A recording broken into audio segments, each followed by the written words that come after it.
Do you have a question? So, yeah. Yes, so I work in a multicultural Yeah, environment, and I witnessed a lot of discrimination. yeah. Uh, it's not necessarily just on my level, it's also coming from above and from below. Yeah. So what can we effectively do to basically improve the quality of cooperation between different cultures? Because even though we think like that, we don't do like that. So this is interesting because we had a conversation about this the first day we met. So what does your team do exactly? Web development. Web development. So is there a way that you guys can do an activity outside of web development? Maybe go for a hike, maybe a sporting activity, maybe go to see a soccer game, maybe something that is not specific to the corporate environment where the other players may find, tell that girl she could come inside. I don't know if she's trying to come inside. Where they might be more comfortable interacting in an environment outside of the workplace. I think that there were a few things. There were three things that I mentioned in the talk just now, which is mutual respect and understanding, which is fostering clear communication, and which is so respect, understanding, and communication, and we can foster those things by creating a space where everyone can speak openly. We can foster those things by ensuring that there are clearly defined roles and responsibilities so everybody understands their role within the team. The thing about understanding your role within the team is not in order to develop a hierarchy, but also in order to understand that everyone can bring value to the project. So if we understand that we are all here, if we all come from different backgrounds, different countries, different ethnicities, right? Come on in. Please come. Yeah, please. The 4 or 5 of us that are here can approach a complex problem if we understand those 3 things, right? Respect, understanding, and communication. A lot of times, what I find in whether they're cross-functional teams or standard teams where, like you said, discrimination occurs, whether it's ethnic discrimination, it's sexual discrimination, she's dumb because she's a girl, he's dumb because he's black, or I don't understand what you're saying. We can find new ways to communicate. We can find new types of common ground, because the thing about it is that you and I are always going to have something in common. Sorry, you and I are also need to understand that diversity goes beyond race, it goes beyond gender. There's diversity of education, there's diversity of cultural backgrounds, there's diversity of lived experiences, and all of those different types of diversity can create new perspective. The new perspective is what then creates the insights that are required to create success. So describe to me an example of the type of discrimination that you see happening in your organization. I don't want to. That is uncomfortable, I understand. And the reason I understand is because I have also been periodically subject to discrimination. So I can describe a type of discrimination that I have been subject to in organizations over the past, based on the color of my skin, based on my hair, based on my accent, right? The one thing that I have always leaned into is developing my own resilience. There's something that I didn't mention that I wanna share with you, right? Let me just pull it up here because I think that is important to think about what you're talking about here is adversity, right? So diversity as a response to adversity. So you are describing that there's adversity in the organization. Communities and societies that have faced significant adversity become more diverse as a result. This can occur as individuals and groups develop unique ways of coping with challenges.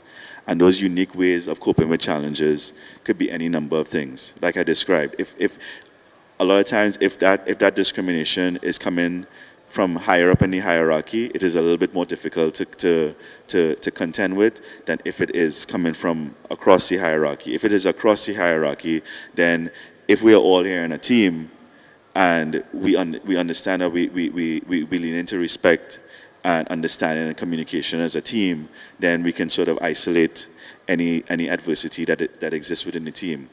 We can extend that by saying, if we are all here a team and we lean into that idea of respect, understanding, communication, then we can find ways to address external adversity. In other words, if you are my team member and I am your team member and somebody's giving me a hard time, then I would expect that you can act as a let's say a mediator and say, hey, you have a better understanding with this person. Can we find ways to achieve some type of common understanding? Adversity as a catalyst for appreciating diversity. What that means is I might be faced with some form of adversity, right? Whether in this case discrimination. But the one thing that we never want to do is feel like we need to lean out of who we are, and we should allow ourselves to always, what's up with this fly, to stand firm and lean into our identity and not allow ourselves to be bullied or silenced because we are an ethnic minority, or because we are female, or because we don't necessarily speak the language, or because we don't necessarily share common interests. Experiencing adversity can also lead individuals to appreciate diversity more. This can happen as individuals realize that diverse perspectives and approaches can offer innovative solutions to the challenges they face. In other words, me coming from Trinidad and probably coming from a let's say I come from Trinidad and I come from a place that is not as technologically advanced as somewhere in the United States, right? And I'm facing some sort of adversity in my environment, right? In my team. I have a completely different perspective because I may have grown up in an environment where it's like, okay, I didn't have access to a lot of technological advancements, so I understand how to manually do something. An example of that might say, well, okay, if all of us going on a road trip, right? One guy might be the guy who knows how to light the fire. She might know how to set up a tent. He might know how to cook. I might not necessarily provide any real value until the truck shuts down, and then I know, well, okay, you know, I grew up in an environment where I was tinkering with stuff. Like I know how to fix that. So what I'm trying to get at is sometimes we have to look inside ourselves and identify our own strengths and realize that why somebody might be giving us a hard time is because they may actually feel intimidated by us. They may actually have been taught by others, whether within their own communities, within their own families, within their own countries, to dislike or hate us. A lot of discrimination is implied. You know, people grow up in environments where they're told, well, okay, you know, that this ethnic group is your enemy, you know, or this race is your enemy, or this person from this cultural background, or even from this neighborhood, you know, somebody, you know, this idea of good neighborhoods and bad neighborhoods, without realizing that, you know, people and intersectionality of thoughts and ideas and emotions and identities. Your identity is not one singular thing. I am not singularly a DJ. I'm not singularly Trinidadian. I'm not singularly black. I'm not singularly an angel investor. I am all of these things at once, And it is important to me to understand, well, okay, if somebody is discriminating against me because they don't like they don't like they don't like DJs, right? I could say, well, I'm not going to concern myself with that because I do not identify as that one single thing. I have a breadth of understanding, and I have a depth of knowledge, and I have an abundance of identity. And if you have an issue with that, that is not going to affect me, because I don't care if you don't like DJs, because that is one part of me. In the same way that I don't care if you don't like Trinidadians, because that is one part of me.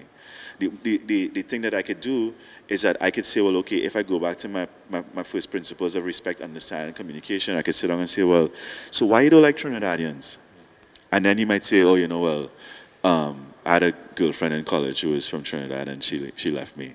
Or something like that, you know? So the idea behind respect, understanding, and communication is that sometimes we can use those things to reflect outward as well. We can find ways to sort of identify and isolate the conflict and say, well, okay, do I want to find ways to create common ground to address that conflict? You know, do I want to hear what that other person has to say? So when we talk about active listening is me saying, well, okay, you tell me how you feel about it. And sometimes, as the oppressed, we have to engage in a little bit of active listening and say, hey, you know what, this is really frustrating that every time I have a point to make in a meeting, you silence me. Every time I have a contribution to make to a project, you criticize it. I feel like I'm not being seen. I feel like I'm not being heard. You know, tell me, what is the challenge here? Tell me define your expectations of me so that we both have a clear understanding of our role in the organization, of our role in the team. Because you see, if we don't have that, it continues to affect team dynamics. And the thing about it is that as we continue to affect the team dynamics, we continue to affect the team outcome. We cannot create resilience in the team if we have poor dynamics. We cannot lead to any breakthroughs if we have poor dynamics. We cannot build resilience if we have poor dynamics.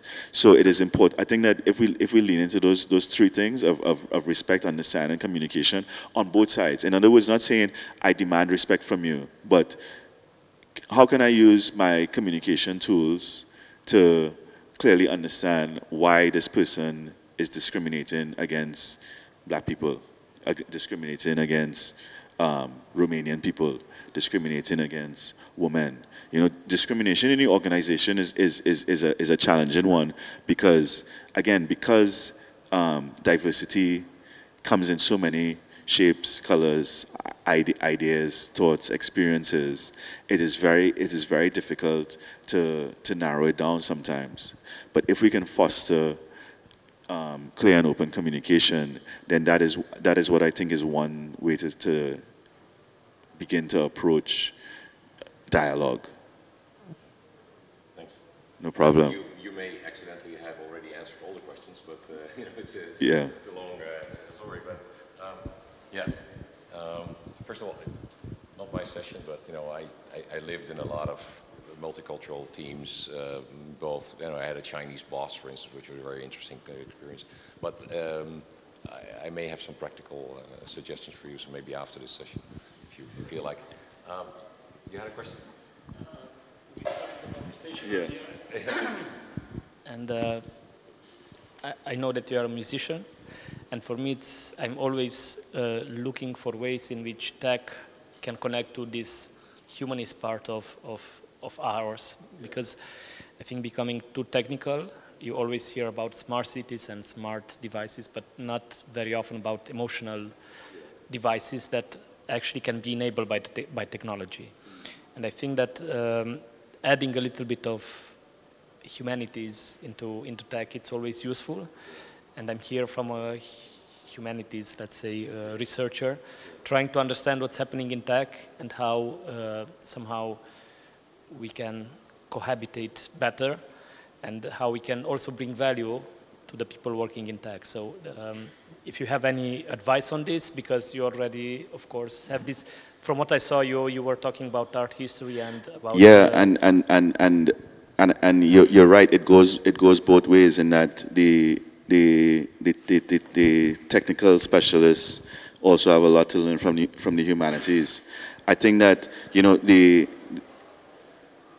one thing that we have been able to do very well in the startup space and in the venture space is build agile teams that can scale rapidly.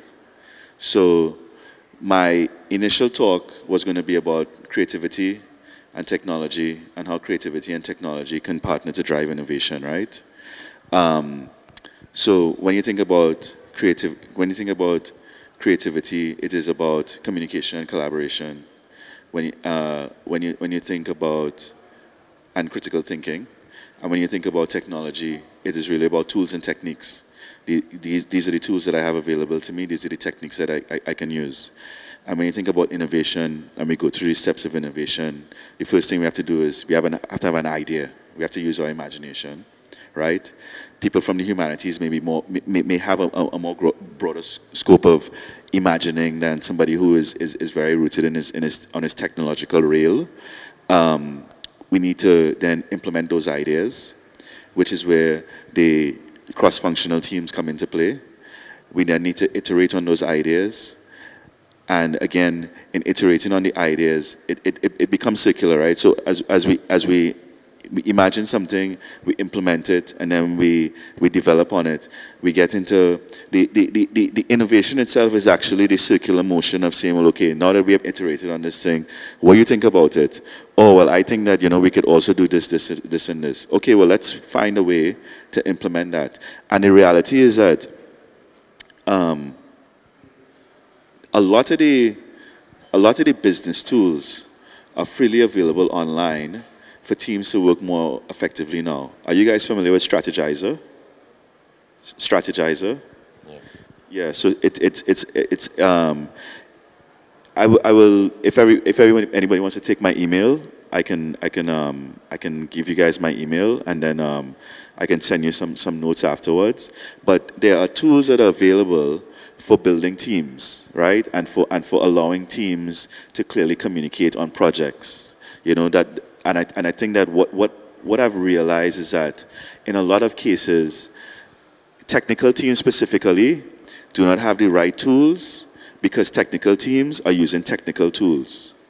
And the humanities may have a framework that may apply in the technical space in the same way that I am seeing that there are a lot of technical frameworks that apply outside of the technical space. So the idea of cross-disciplinary collaboration is not just about having a conversation. It's not just about coming back to the respect, understanding, and communication we talked about, but also about saying well, okay, is there value creation that we can create across this connection? So are there tools that you use, and how can I use those tools in my workplace? And are there tools that you use that I can work in my workplace? So for me, I found that the humanities the technologists can actually learn a lot from the humanities because the humanities usually has a broader scope. The technologist tends to have a very narrow scope because the technologist is really focused on whether it is product or it is development or implementation, whereas the humanities is now saying, well, okay, how can I create a product that can benefit as many people as possible? I find the technology greatly helpful. And with COVID, everybody all of a sudden noticed that the introverts had a much bigger say. Well, and I think in this case, that's a huge, it's half the population, right? All of a sudden they had much bigger of a say. And even the people who are a little bit shy, they turn the camera off, right? And all of a sudden they also have a say. Yeah. And so I found that COVID in that sense and everything going online had a massive positive contribution. Well, people find new ways to communicate. So the thing that a lot of teams struggle with. You live here? In Romania, yeah, and it's a strictly technical team, and I think that the problem that the challenge that a lot of teams struggle with, and I'm making some assumptions here, is that and I worked in consulting for a long time, right? Is that if you're in a team that has a very rigid infrastructure that is optimizing for invariability, and it is and is not you're not given a safe place to experiment. Experimentation is a big part of innovation because experimentation is what leads to optimization. And there's no experimentation without failure.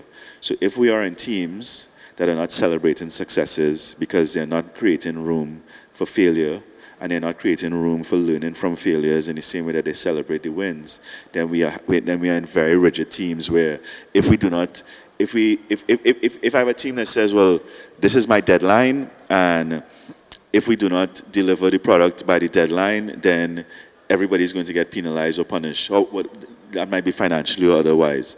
Then we have created a very rigid system that is not catering for any type of variability, and that is demotivating to the team, because the team now is going to probably operate below capacity because they're not willing to take any risks to innovate. They're not willing to take any risks to experiment. And we can create both physical and virtual spaces where we can allow experimentation. And that experimentation can take place within a team within the functionality of the team. That experimentation can take place independently.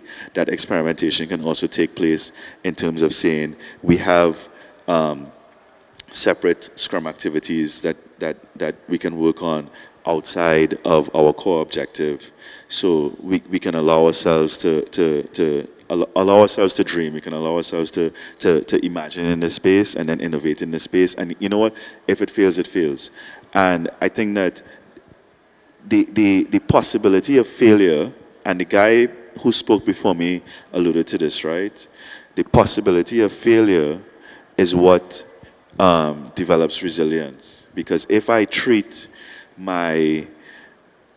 even in my day-to-day, right? If I treat my day-to-day as a practice, right? Like, let's say I run every morning, but I'm not particularly good at it. And I go for a run and my time isn't good and I punish myself. Well, then I'm not creating any resilience, because now I might wake up the next morning and not feel to run because I say, well, okay, you know, like I keep getting, I did so bad yesterday. If I treat something as a practice, then when we practice something, we're not really concerned with the outcome. You know, like we practice, and if I had a good practice today, I had a good practice. If I had a not so good practice, I know, well, okay, tomorrow I will do better. And the only way that we can build that tomorrow I will do better resilience is by allowing people this space to fail, understand their failures, and learn from their failures. In the same way that when there are successes, we allow them to celebrate those successes. And that could be anything from going for a beer after work to just having a corkboard in the office that says, okay, cool, this person is has completed their task. Okay. You came here with a question as well, or you're listening for now, or it's been answered already? Sorry?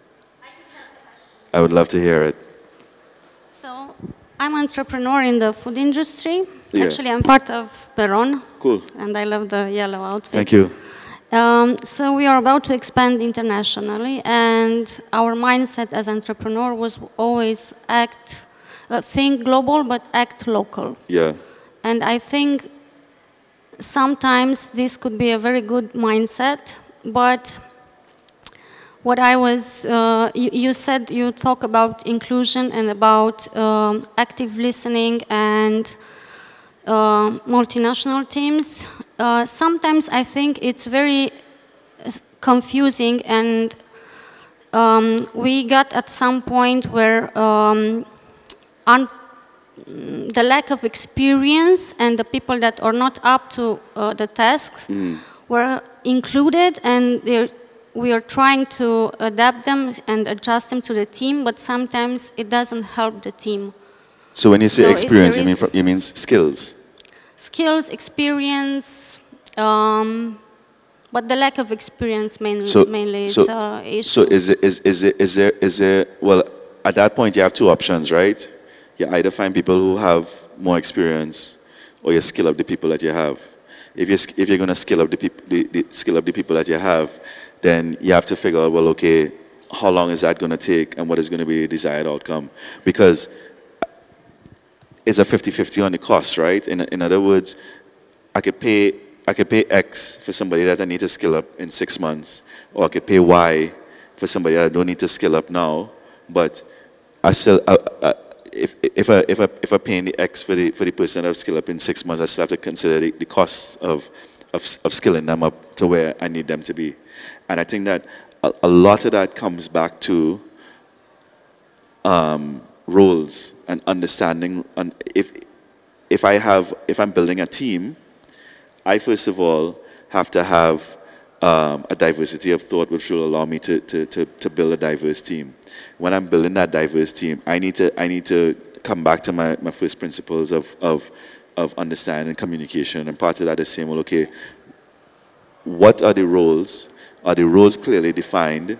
Am I clearly communicating those definitions to my team members? So if I have a role that's clearly defined and I'm clearly communicating it to my team members, then a couple of things, I can avoid a couple of things off the top. One, I'm not going to onboard somebody who doesn't have the skill set that's required, because I've already gone through in my own mind and documented, this is the role and these are the requirements of the role, because I have to communicate that to the person who's going to be performing the role. The second thing is that if I have found somebody that has to go into that role, then it is either that they're not performing to standard, so then I have to find ways to probably motivate them, or I have to find ways to skill them up. Ultimately, in most organizations, it's going to come down to a question of cost, but also it is not singularly a question of cost, because it might say, you know what, this person, through their diversity of experience or their diversity of education, can provide unique perspectives. And those unique perspectives I would like to explore. So maybe I'm going to keep this person, I'm going to find a new role for them, or I'm going to skill them up into their present role, and I'm going to keep them because I value their input outside of what I have assigned them to do. But at the same time, it really comes back to saying, well, okay, what is it that, do I have a definition of the problem that I'm trying to solve, or the task at hand, and do I have a definition of each of the roles that I want to assign to that thing? And the thing about it is that if I really go through that process step by step, it eliminates a lot of bureaucracy, it eliminates a lot of hierarchy, because the thing about it is that, as we have seen, you know, hierarchical teams fail because, you know, a lot of times it is easier, a circular shape, right, even in physics, has a lot more strength, right? All of us being in the circle and we lean into the middle and we all hold hands, that has a lot more strength, right, than if we were to have this meeting standing on a triangle and I stand on top and then he underneath me, and then, you know, three of you all at the bottom and then the two of them and then it's me. It's like that can only work for certain types of teams. But but especially in creative teams, it tends to be a more flat approach. So it also depends. You know, you have to think about, how am I designing my team? So if I think about who I want in my team, then I have to also think about what is my team going to look like. If you have challenges in finding the right expertise, are there positions that people can do remote work if necessary? Since specialty coffee, it's a kind of new industry, because just in the last 20 years, this new wave of doing coffee appeared. Coffee? You don't have, you don't have. Okay. You don't have schools for this, so all the trainings we do in-house, all the coffee books and everything we do in-house, so it's very difficult to find people that already have experience. So we basically train everyone, but we are trying to have these diverse teams. We already tried to bring people from outside of Romania. I don't know if you are familiar with the Eastern Europe countries. It's more difficult to bring talents from, I don't know, from the north part of Europe or... I'm curious now, specifically, what about the coffee? Like, what jobs are you guys looking for? Well, first of all, we're looking for seniors because we aim to be a brand that says something internationally, not only locally. So we started going to coffee festivals and going internationally, and this is what we want, a team of very highly professional baristas and trainers and, I don't know, professional coffee tasters. Yeah. And we try to bring from different countries, but first of all, it's hard to bring them to Romania because the salaries and I don't know what the opportunities you can have here. I mean, Cluj is a small city. Bucharest is not very nice to live in, to be very fair. Yeah. So we try to bring people from everywhere, but it's very difficult to put them in the same team. They are so, I don't know. It feels more difficult to approach them, and each one of them has its own personality. I mean, everybody has personalities. I mean, I think this is in all industries, but yeah. I'll tell you something. All industries face the same challenges. Technical teams face the same challenges. You know, finding team fit is always going to be a challenge. And the thing about it is that you just have to keep looking and keep experimenting and keep trying. And eventually, so like what you're describing in tech is similar to what we call a cold start problem, which is like, how can I really get the momentum to get this thing going? And that can be one of the biggest challenges that, you know, small companies face. And I've realized that the humanities part of it, you know, tends to be a very big challenge with the cold start problem in terms of like, how do we find the right people that we need to do the right tasks, you know? So yeah, that's a tricky one. Okay. I think we're well over time, and I think you can easily fill a couple of weeks. This is such an elaborate subject that touches all of us. So thank you very much for your questions. Thanks for showing up here and educating us a little bit on this one. Yeah, if anybody wants to take my email, it's I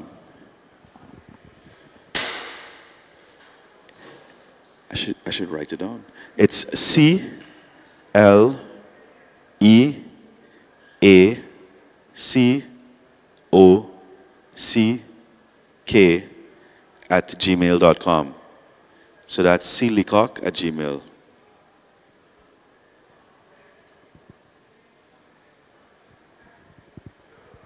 Sounds good? Perfect. Thanks, guys.